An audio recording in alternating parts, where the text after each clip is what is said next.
For your insights. We will go to our next speaker, Mrs. Christine Mirre, who is also a specialist in human rights and women's rights, and she represents the French NGO CAP Conscience et Liberté, and she's been working as a human rights activist since more than 20 years to defend human rights and freedom of religion or belief. Without any further delay, Mrs. Christine, the floor is yours, and thank you for coming here today to support women in Sudan. Thank you, Manel.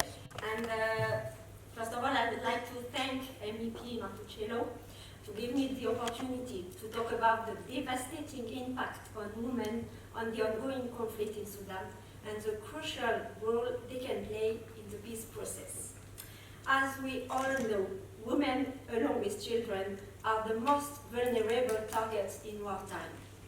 Gender-based violence and crime, such as rape and the destruction of property and lives, are the greatest threats to women, and these crimes are often overlooked and committed with impunity. According to the UN estimates, even before the fighting broke out on April 15, more than 3 million women and girls in Sudan were at risk of gender-based violence. This figure has since risen to 4.2 million. Women, including refugees living in Sudan before the conflict, reported incidents of gender-based violence. Women flying Sudan's borders have testified to the horrific violence they have faced. It is known that the risk of sexual violence is particularly high when women and girls move in search of safer places. Here I would like to quote two representatives of UN bodies. Mr.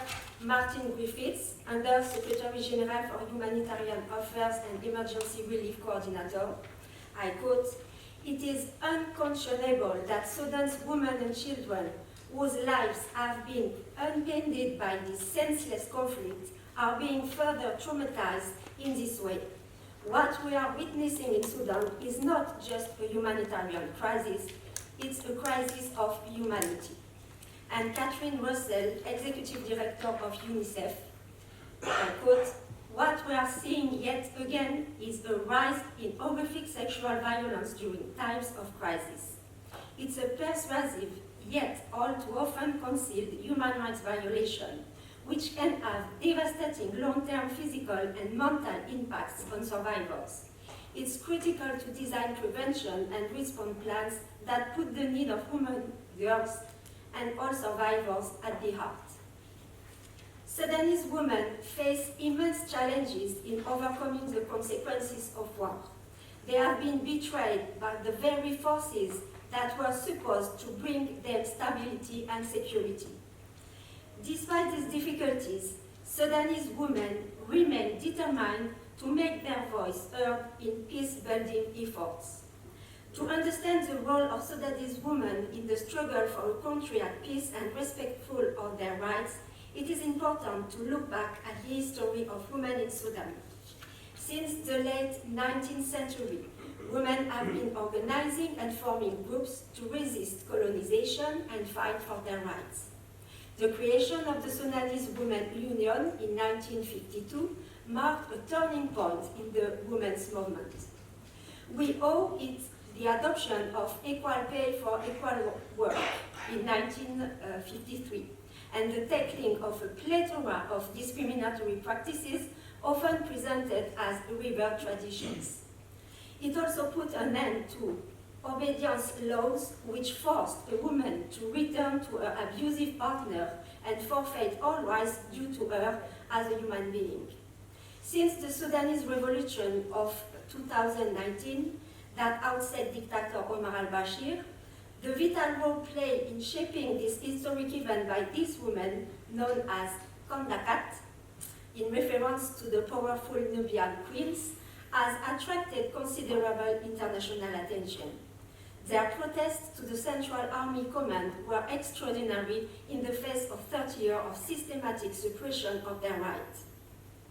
Al-Bashir's 1996 public order law was not only detrimental to ethnic minorities, but also to women, who became the ultimate targets of gender-based violence, public flogging, imprisonment, harassment, confiscation of property, and so on. The exclusion of women was visible during the 2020 Juba peace talks for peace in Sudan, which failed to achieve peace and were one of the factors that fostered the current conflict. Despite the extraordinary struggle of Sudanese women and their unlimited quest for justice, a climate of impunity still reigns in the country. None of the perpetrators of violence in the south of Darfur have been held to account for war crimes, crimes against humanity, or gender-based crimes. It is essential that women's voices are heard and valued in peace-building efforts, as they have a unique and vital perspective to offer. Women are affected by conflict in a different way to men, and their experiences must be considered in the implementation of peace-building efforts. Women can play a crucial role in building lasting peace by advocating the inclusion of marginalized groups and promoting respect for human rights. The inclusion of women in peace processes has been proven to lead to more comprehensive and lasting peace agreements, as well as greater respect for human rights and gender equality. In conclusion, I would like to mention that several European countries, such as Belgium, Netherlands, Luxembourg, etc., stressed the importance of including women in the Sudanese peace process during the last HRC session at the UN on Sudan on June 19, 2023. As highlighted by the Lithuanian representative on behalf of the Nordic and Baltic countries at the Human Rights Council at the UN last June, I will quote as conclusion: ultimately, a return to an inclusive political process where women are included is where the future for Sudan lies. I thank you.